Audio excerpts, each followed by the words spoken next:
લેવામાં આવ્યો છે, મુસ્લિમ સમાજે જે નિર્ણય લીધો છે આવકારદાયક છે, સરાહનીય છે, કારણ કે ગૌ હત્યાનો વલસાડમાં મુસ્લિમ સમાજે બહિષ્કાર કરવાનો નિર્ણય લીધો છે અને ગૌ હત્યા ન ચલાવી લેવાય એવું મુસ્લિમ આગેવાનોનું કહેવું છે। સરી ગામમાં એક યુવાન ઝડપાયો છે, જ્યારે કે એક ભાગી છૂટ્યો છે, જેના પર ગૌ હત્યાનો આરોપ છે। સ્થાનિક મુસ્લિમ સમાજે આ ઘટનાને વખોડી છે। મુસ્લિમ આગેવાનોએ એને કડક સજાની માંગ કરી છે।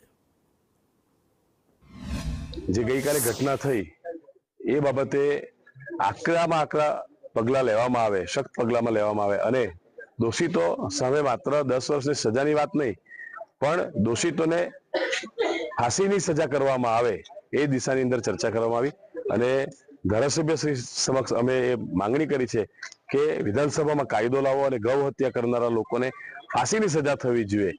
समस्त मुस्लिम समाज सरी गांव की तरफ से हम लोग इस घटना की कड़ी निंदा करते हैं और हमारे सरी गांव मुस्लिम समाज ने ये ऐलान किया है कि इस तरह की जो भी घटनाएं घटती हैं और जो इसमें दोषी पाए जाते हैं उनको उसकी हमेशा हम लोग विरोध करते रहेंगे और अगर इस तरह की कोई भी घटना घटती है तो हम लोग उसकी कड़ी निंदा करेंगे और इस तरह का अगर कोई दोषी पाया भी जाए तो उसको सरी गांव में रहने भी नहीं देंगे।